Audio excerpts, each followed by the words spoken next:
Welcome to Kislay edu club. आज हम लोग एक टॉपिक स्टार्ट करने जा रहे हैं जिसका नाम है नंबर सिस्टम। इस पे हम लोग बेसिक टू एडवांस लेवल के क्वेश्चंस देखेंगे और जितने भी कॉम्पिटिटिव एग्जाम में आए हुए क्वेश्चंस उन्हें करेंगे। हम देखेंगे कि किस तरह से एक क्वेश्चन को डिफरेंट मेथड से किया जा सकता है। सो स्टार्ट करते हैं। सबसे पहले व्हाट इज नंबर लाइन। आपने इस तरह का एक लाइन देखा होगा, इस पे डिफरेंट टाइप के इंटीजर्स लिखे होते हैं।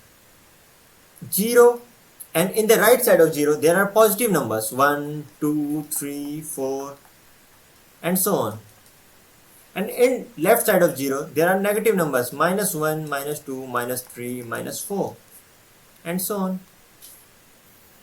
If we see right side of zero they are called positive numbers, and if you see left side of zero they are called negative numbers.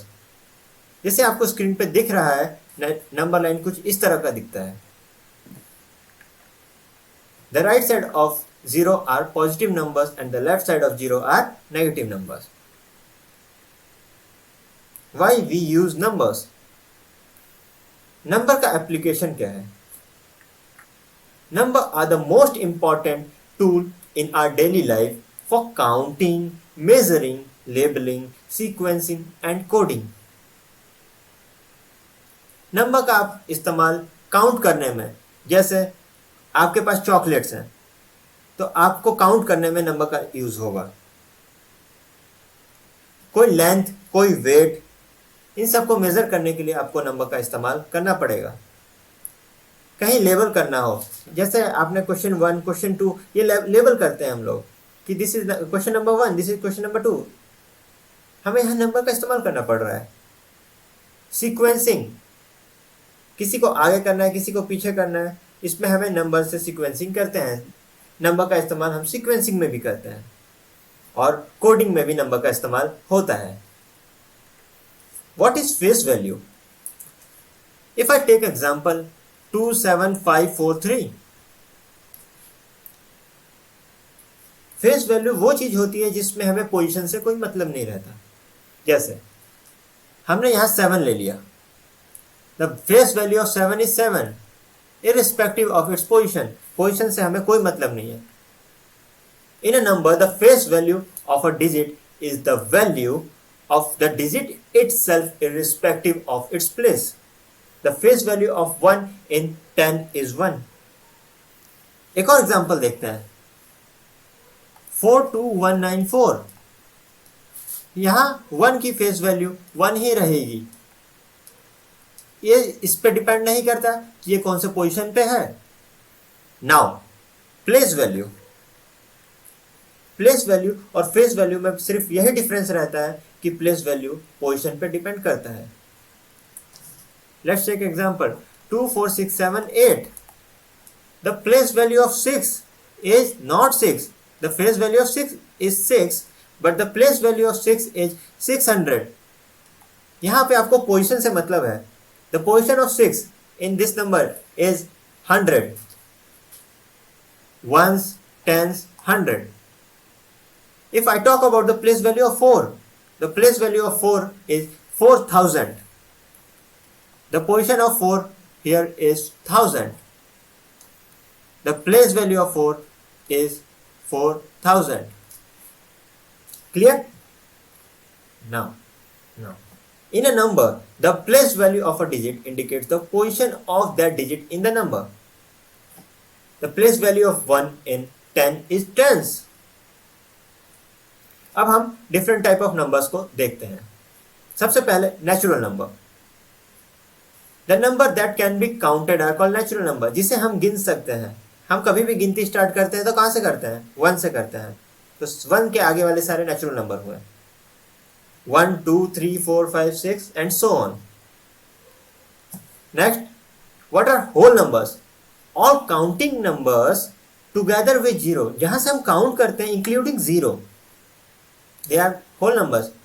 Natural number और whole number में सिर्फ zero का difference है।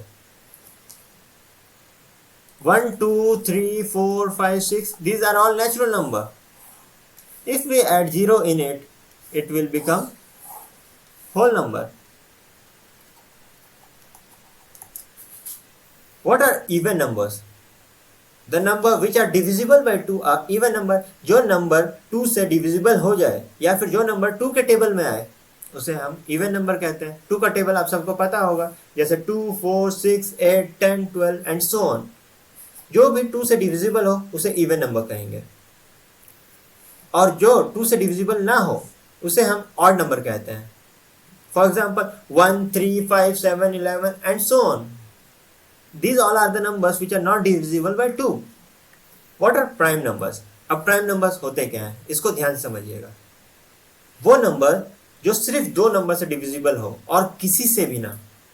The number which are only divisible by 2 numbers, that is 1 and itself. 1 और खुद से divisible हो और किसी से ना हो। फॉर एग्जाम्पल मैंने 13 लिया, तो 13 आप देखेंगे कि ये सिर्फ 1 से या फिर 13 से डिविजिबल होगा। 13 और किसी के टेबल में नहीं आता है, तो 13 एक प्राइम नंबर हो गया। ऐसे 11, 7, 5 ये सब प्राइम नंबर हो गए। जो नंबर प्राइम नहीं होते हैं उन्हें हम कंपोजिट में लेते हैं।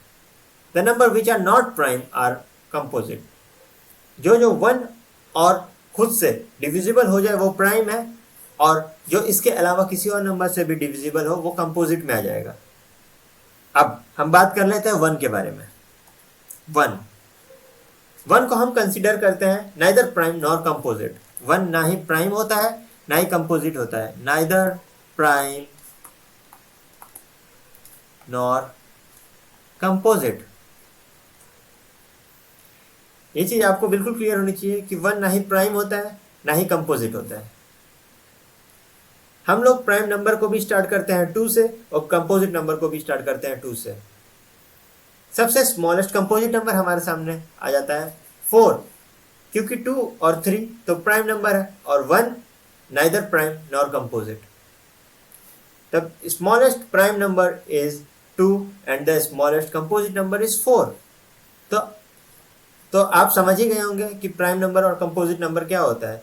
प्राइम नंबर जो 1 से और खुद से डिविजिबल हो और किसी से ना हो उसे हम प्राइम नंबर में लेते हैं, और जो प्राइम नहीं होता है उसे हम कंपोजिट में लेते हैं। और 1 को ना ही हम प्राइम में लेते हैं ना ही हम कंपोजिट में लेते हैं। 1 is neither prime nor composite. What are को prime number? 2 natural numbers a and b are said to be co-prime if the SCF is 1। पहली बात तो को प्राइम नंबर एक पेयर ऑफ नंबर्स होते हैं। कोई एक नंबर को प्राइम नहीं हो सकता है।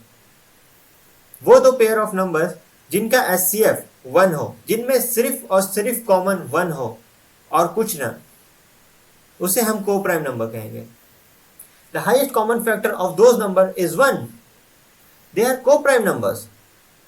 Now talking about rational numbers, the number which can be written in the form of p by q, where p and q are integers and q should not be equal to 0, they are rational numbers।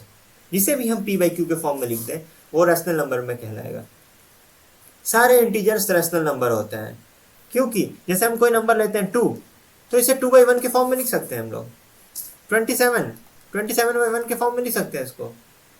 तो जो number p by q के form में लिखा जाए उसे हम rational number कहते हैं, और जिसे हम p by q के फॉर्म में नहीं लिख सकते हैं वो इररेशनल नंबर्स की कैटेगरी में आता है। All numbers which when expressed in decimal form are in non-terminating and non-repeating form। अब ये क्या चीज है? Non-terminating, terminating का मतलब होता है खत्म, और non-terminating का मतलब जो नंबर खत्म नहीं हो सकता, और non-repeating अगर उसे हम डेसिमल फॉर्म में देखें तो वो रिपीट भी नहीं हो रहा है, मतलब उसमें कोई पैटर्न ही नहीं दिखेगा, उसे हम इरेशनल नंबर की कैटेगरी में लेते हैं। जैसे ये आपको एक नंबर दिख रहा है √2, तो √2 की वैल्यू डेसिमल में लिया हमने तो 1.41421356।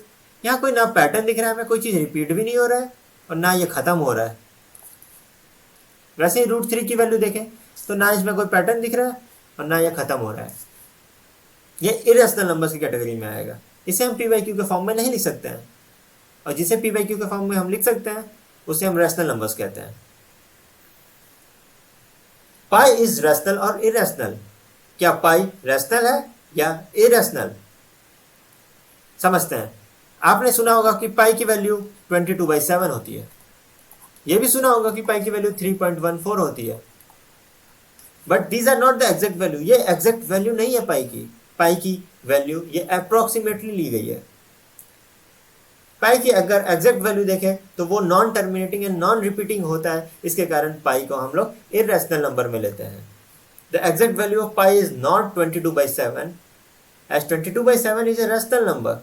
22/7 को हम लोग पी बाई क्यू के फॉर्म में लिख सकते हैं, तो 22/7 रेशनल नंबर है, बट पाई इरेशनल नहीं है क्योंकि पाई को हम लोग पी बाई क्यू के फॉर्म में नहीं लिख सकते। वो उसके जो वैल्यू होती है नॉन टर्मिनेटिंग और नॉन रिपीटिंग होती है, तो हम पाई को इरेशनल नंबर की कैटेगरी में रखते हैं। What are real numbers? The total of all rational number. जितने तरह के आपने नंबर देखे होंगे वो नंबर को हम लोग दो कैटेगरी में वैसे तो डिवाइड करते हैं। नंबर्स को हम लोग जनरली दो कैटेगरी में डिवाइड करते हैं, एक तो रियल, एक तो इमेजिनरी।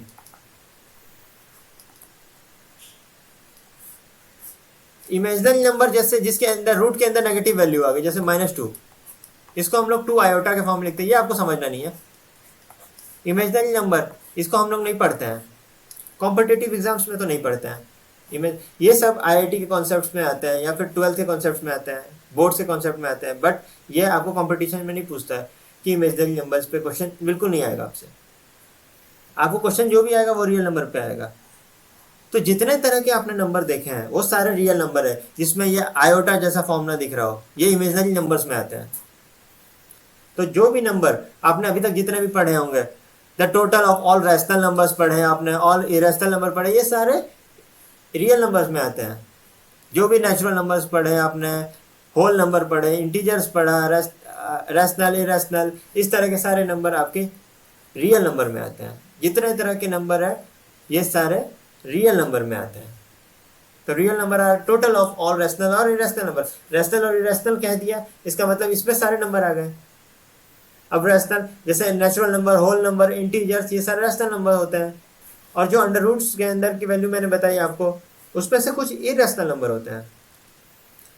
जैसे √2 हमने लिया था अभी, √3 लिया था। अब बात आती है कि हर अंडर रूट की वैल्यू इरेशनल नंबर होती है क्या? या मैंने √4 ले लिया, अब √4 इरेशनल है कि नहीं? ये अंडर रूट के अंदर आपको दिख रहा है, लेकिन इसके रूट को आप सॉल्व कर सकते हो। √4 की कुछ वैल्यू होती है, √4 की वैल्यू +-2, मतलब इसकी दो वैल्यू है आपके पास, +2 और -2। और इसको आप पी बाई क्यू के फॉर्म में लिख सकते हो, +2/1 -2/1। तो ये पी बाई क्यू के फॉर्म में आपने लिखा है इसको, और पी बाई क्यू के फॉर्म में अगर आप इस नंबर को लिख सकते हो तो √4 इरेशनल तो नहीं हुआ, ये इरेशनल नंबर हो गया आपके लिए। तो हर तरह के रूट की वैल्यू आपकी इरेशनल नहीं होती है। प्राइम नंबर्स, जैसा अभी आपको बताया गया कि प्राइम नंबर वो नंबर होते हैं जो 1 और खुद से डिविजिबल होते हैं और किसी से नहीं, वो प्राइम नंबर्स में आ गए। और इसके अलावा सारे नंबर्स कंपोजिट में आ गए। और स्टार्ट हम लोग करते हैं 2 से। 1 is neither prime nor composite. 1 को हम बोलेंगे 1 is neither prime nor composite. तो मिनिमम प्राइम नंबर की वैल्यू मैंने आपको बताई, जो मिनिमम है वो 2 से स्टार्ट हो गई, 2, 3, 5, 7 एंड कंपोजिट इसको छोड़ के 1 है नहीं। 2 प्राइम हो गया, 3 प्राइम हो गया, 4 कंपोजिट में आएगा, 6 कंपोजिट में आएगा, 8 कंपोजिट में आएगा एंड सो ऑन। तो प्राइम नंबर की डेफिनेशन तो हमने पढ़ ली है कि the number which is divisible by 1 and the number itself is called prime number. अब एक चीज और जान लेते हैं हम लोग। 1 से लेकर 10 तक हम देखेंगे तो हमें सिर्फ और सिर्फ 4 प्राइम नंबर मिलेंगे। ये चीज़ आपको डाटा याद रखनी पड़ेगी, क्योंकि नंबर ऑफ प्राइम नंबर्स पूछ लेते हैं। Number of prime numbers means कितने नंबर, इनके बीच में कितने प्राइम नंबर हैं, ऐसे क्वेश्चन भी आ जाते हैं। तो कुछ डाटा आपको याद रखनी पड़ेगी। 1 से लेकर 10 के बीच में आपको 4 प्राइम नंबर मिलेंगे। वही आप 1 से लेकर 50 की बात करेंगे तो आपको 15 प्राइम नंबर मिलेंगे। और 1 से लेकर 100 नेचुरल नंबर्स के बीच की बात करेंगे तो आपको टोटल 25 प्राइम नंबर मिलेंगे। ये 3 डाटा आपको याद रखनी पड़ेगी, इसको आप नोट कर ले। ये 3 डाटा आपको याद रखनी पड़ेगी। ये प्राइम नंबर का आपके स्क्रीन में एक टेबल खुला होगा जिसमें आपको दिख रहा होगा 2, 3, 5, 7 ये प्राइम नंबर्स हैं। ये जो जो आपको येलो में दिख रहे हैं सारे प्राइम नंबर्स हैं, और इसके अलावा सारे कंपोजिट नंबर हैं। आपको बता दिया था जैसे कि 10 तक आप देखेंगे तो सिर्फ आपको 4 प्राइम नंबर दिखेंगे, तो till 10 there are only 4 prime numbers. वही हम बात करें 50 तक तो आपको 15 प्राइम नंबर दिखेंगे, आप काउंट कर सकते हैं 1, 2, 3, 4, 5, 6, 7, 8, 9, 10, 11, 12, 13, 14, 15। और यही आप 100 तक देखेंगे तो आपको 25 दिखेंगे। तो ये चीज़ आपको, ये डाटा आपको याद रखनी पड़ेगी, और ये टेबल में से ये वैल्यूज़ तो आपको पता होनी चाहिए कि कौन कौन से नंबर प्राइम होते हैं, कौन कौन से नहीं होते हैं। लेकिन आप कहाँ तक याद रखेंगे? आपको कुछ नंबर याद रखना है प्राइम नंबर, और आगे के प्राइम नंबर्स को हम लोग खोजना सीखेंगे। और जो बड़े बड़े वैल्यूज़ हैं उसे हम चेक करना सीखेंगे कि वो प्राइम होता है कि नहीं होता है। The next topic, how to check a number is prime और नॉट। इसको हम स्टेप बाय स्टेप में सीखेंगे। सबसे पहला step, find the nearest greatest number which is a perfect square. एक एग्जाम्पल लेके चलते हैं। मैंने एक एग्जाम्पल ले लिया 137। अब ये एग्जाम्पल को आप अपने दिमाग में रखिएगा कि 137 को हमें चेक करना है ये प्राइम है या नहीं है।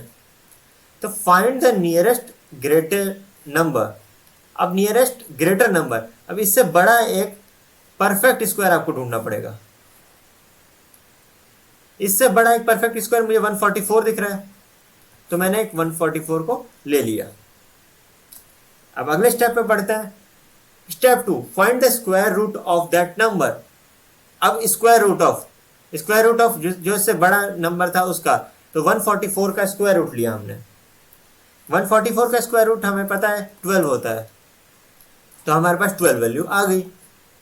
अब नेक्स्ट स्टेप देखते हैं। नेक्स्ट स्टेप कहता है now divide the given number by all the prime numbers lesser or equal than the square root obtain by step 2। Step 2 में आपको जो नंबर मिला 12, उससे कम वाले जो भी प्राइम नंबर है उनसे हम उस नंबर को डिवाइड करके देखेंगे। उससे हम इस नंबर को डिवाइड करके देखेंगे। अब इससे कम वाले प्राइम नंबर आपको अभी ये जैसे ये टेबल दिख रहा होगा आपको, तो 12 से कम वाले प्राइम नंबर कौन कौन से है? 2 है, 3 है, 5 है, 7 है और 11 है। यहाँ लिखा है लेसर और इक्वल्स। अगर 12 भी प्राइम होता तो हम इसे भी काउंट करते हैं, लेकिन 12 प्राइम नहीं है। तो हमारे पास यहाँ पे 5 नंबर आ रहे हैं, तो हमें 5 नंबर से डिवाइड करके देखना है, 2 से, 3 से, 5 से, 7 से और 11 से। किसको? 137 को। सबको 137 से हमने डिवाइड करके देखना है। 137 से हमने सबको डिवाइड करके चेक करना है। क्या चेक करना है? स्टेप 4 में हम देखेंगे। स्टेप 4 में देखना, if none of them divide the given number completely then given number will be a prime number. अब जितने भी नंबर लिखे आपने वो कंप्लीटली डिवाइड नहीं कर रहा हो, मतलब वो उसके मल्टीपल में ना आ रहा हो, तो हम मान लेंगे कि वो प्राइम नंबर, जो आपने नंबर लिया था वो प्राइम। किसी से भी नहीं आना चाहिए, लेकिन आपको सारे नंबर चेक करने पड़ेंगे। हमारे पास 5 नंबर है तो हम 5 से चेक करेंगे। हम पीछे के स्टेप में देखते हैं, हमारे पास 5 नंबर थे तो 2, 3, 5, 7, 11 से चेक करेंगे हम। लेकिन अभी आप जान लीजिए कि हम डिवाइड कैसे करेंगे, वैसे हम लोग नेक्स्ट क्लास में देखेंगे ही। 2 से डिविजिबल वाला, ये तो आप सबको पता होगा कि 2 से डिविजिबल वाला 2 का टेबल में तो लास्ट का डिजिट आपको पता चल जाता है कि ये एक इवन नंबर होना चाहिए। यहाँ 7 दिख रहा है तो ये 2 से डिविजिबल नहीं है, तो हमारे पास पहला ऑप्शन गलत हो जाता है। दूसरा चेक करते हैं। 3 से डिविजिबिलिटी चेक करने के लिए हम लोग इनका सम निकालते हैं, तो ये इनका सम जो है डिविजिबल बाई 3 होना चाहिए। तो यहाँ पे इसका सम आता है 11, और 11 भी 3 के टेबल में नहीं आता है, तो ये भी डिविजिबल नहीं है। 5 से डिविजिबिलिटी चेक करना भी बहुत आसान है। इसका लास्ट डिजिट देखेंगे हम लोग। लास्ट डिजिट देखेंगे तो हमने लास्ट डिजिट देखा कि 5 ये 7 आ रहा है, यहाँ पे 5 या 0 आना चाहिए तभी 5 से डिविजिबल होता, तो ये इससे भी डिविजिबल नहीं है। 137 और 137 को 7 से और 11 से हम देखते हैं। देखिए 7 का टेबल आपको पता होगा, 7 10 जा 70, 7 20 जा 140, तो 7 19 जो होगा 133 होगा। 137 7 के टेबल में भी नहीं आ रहा है। वैसे ही आप 11 का भी चेक कर सकते हैं। 11 11 जो 121, 11 12 जो 132, 11 13 जो 143। ये देखिए 11 के टेबल में ये 11 से भी डिविजिबल नहीं है। मैं आपको डिविजिबिलिटी सबकी बताऊंगा, लंबे लंबे बड़े बड़े नंबरों की डिविजिबिलिटी हम चेक करना सीखेंगे कि कैसे करते हैं नेक्स्ट क्लास में। लेकिन अभी के लिए आप समझ जाइए कि यहाँ पे 137 इन पांचों नंबर से डिविजिबल नहीं है, जो 12 से छोटा है। मैं आपके लिए स्टेप वापस रिवाइज कर दे रहा हूँ। स्टेप 1 में हमने देखा कि सबसे नियरेस्ट नंबर, जैसे 137 हमने नंबर लिया तो इसके नियरेस्ट और ग्रेटर नंबर जो परफेक्ट स्क्वायर हो उसे देखेंगे। परफेक्ट स्क्वायर हो तो वो 144 हुआ, हमने 144 को लिया। नेक्स्ट स्टेप में देखा तो 144 का स्क्वायर रूट लेने को कहा गया, तो 144 का स्क्वायर रूट हमें पता है 12 होता है, 12 लिया गया। अब नेक्स्ट स्टेप में कहा गया कि उससे 12 से नंबर जो प्राइम नंबर है उससे कम वाले प्राइम नंबरों पे हम डिवाइड करके चेक करेंगे। तो इससे 12 से कम नंबर हमें 5 नंबर मिले, हमने यहाँ पे टेबल में देखा 2, 3, 5, 7 और 11, ये हमें 12 से कम वाले प्राइम नंबर मिल गए, हमने इससे डिवाइड करके देखा। और लास्ट स्टेप पे क्या देखना था, अगर वो किसी से भी डिविजिबल ना हो तो उसे हम प्राइम नंबर कहेंगे। तो यहाँ पे हमने देखा कि वो ना पांचों में से किसी नंबर से डिविजिबल नहीं था, 2 से ना 3 से ना 5 से ना 7 से ना 11 से। तो हमें ये पता चल गया hence 137 is a prime number. यह हमें पता चल गया कि 137 प्राइम नंबर, क्योंकि ये इससे उन पांचों में से किसी से डिविजिबल नहीं। इन स्टेप्स को फॉलो करके आप तरह तरह के नंबरों को चेक कर सकते हैं कि वो प्राइम है कि नहीं है। So thank you. और हम लोग अब नेक्स्ट क्लास में पढ़ेंगे कि डिविजिबिलिटी क्या होती है, द रूल्स ऑफ डिविजिबिलिटी। हम हर तरह के नंबरों को मतलब वो किसी के मल्टीपल में आता है कि नहीं आता है, इसको हम लोग रूल्स के थ्रू पढ़ेंगे कि स्टेप बाय स्टेप। हमने बेसिक, अब उसके बाद हम क्वेश्चंस भी ट्राई करेंगे, नए नए क्वेश्चंस आएंगे। पहले हम लोग थोड़ी सी थ्योरी पढ़ लेते हैं, थोड़ी समझ लेते हैं कि ये होता क्या है, ये नंबर सिस्टम होता क्या है, नंबर्स के कैसे कैटेगरीज में डिवाइड है, नंबर का क्लासिफिकेशन क्या है। तो हम धीरे धीरे जब ये समझ जाएंगे तो हम नए नए तरह के क्वेश्चन देखेंगे, कॉम्पिटिशन्स में आए हुए क्वेश्चन को ट्राई करेंगे, और हर तरह के क्वेश्चन बेसिक से लेकर एडवांस से हर तरह के क्वेश्चन को हम ट्राई करेंगे। थैंक यू एंड मिलते हैं आपसे नेक्स्ट क्लास में।